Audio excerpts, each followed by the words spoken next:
Bien aimé, comme vous le constatez, il commence à faire beau. Et pourquoi pas? Pourquoi ne pas profiter de ce beau temps? Depuis un moment, on avait commencé à parler sur la relation qu'il y a entre le prophète, la prophétie et Dieu dans l'Ancien Testament.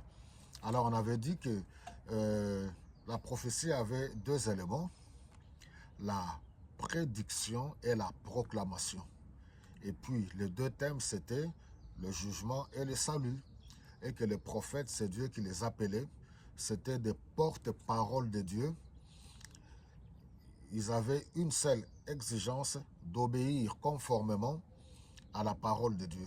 Obéir au message de Dieu. Ce n'était pas des féticheurs. Ce n'était pas des marabouts. Ce n'était pas des diseurs de bonne aventure.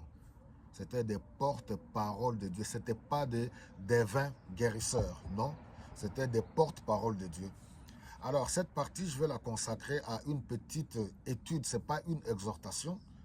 Voilà. Cela nous permettra peut-être de, petit à petit, de clôturer sur les prophètes et les prophéties dans l'Ancien Testament. Et pourquoi pas, si le Seigneur nous permet, dans les jours qui viendront, pour entamer peut-être le Nouveau Testament, pour voir le ministère prophétique, le don de la prophétie et ainsi de suite. Alors, nous voyons que dans l'Ancien Testament, il y avait trois grands prophètes. J'en avais parlé la fois passée. Il y avait Nathan, Gad et Achija, qui étaient des prophètes lors du royaume uni de l'histoire d'Israël. Nathan était le plus proéminent durant le règne de David. Il était le chef des conseillers religieux. Gad lui servait apparemment le même rôle sous Salomon. Et puis Achija était actif dans les dernières années du règne de Salomon. Alors, ces trois prophètes représentent un rôle prophétique différent en Israël. Moïse et Samuel, on avait vu tout au début, ils avaient été prophètes ainsi que dirigeants nationaux. À l'instar de Nathan, Gad et Achija qui étaient des conseillers au roi d'Israël. Et ils s'entretenaient avec eux. Et même, ils s'opposaient à eux de temps à autre. Alors, nous voyons qu'après la division du royaume, les prophètes les plus proéminents du 9e siècle avant Jésus-Christ ont été Élie et Élisée. Il y a eu aussi beaucoup d'autres prophètes dans le texte de l'Ancien Testament, pointant particulièrement sur eux. Élie et Élisée ont tous les deux été associés avec le royaume du Nord.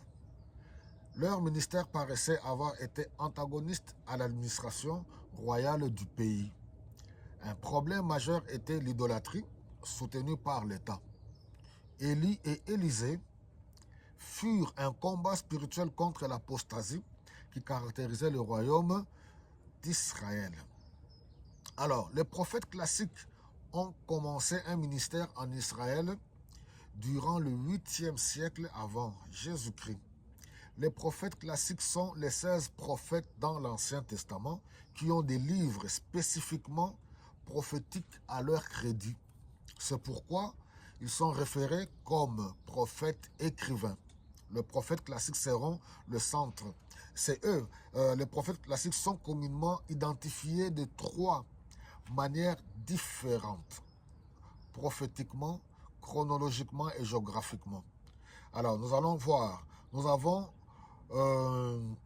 les trois manières différentes pour classer les prophètes écrivains sont comme suite. Les prophètes majeurs et mineurs.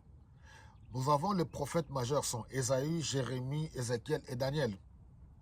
Les prophètes mineurs sont Osée, Joël, Amos, Abdias, Jonas, Michée, Nahum, Habakkuk, Sophonie, Agé, Zacharie et Malachie. Chronologiquement parlant, les prophètes pré-exil, exil et post-exil, basés sur l'époque de leur ministère avant, durant ou après l'exil babylonien. Nous avons les prophètes pré-exil, Ésaïe, Jérémie, Michée, Nahum, Sophonie, Habakkuk, Jonas, Amos et Osée. Les prophètes de l'exil sont Ézéchiel, Daniel et Abdias. Les prophètes post-exil sont Agé, Zacharie, Joël et Malachie.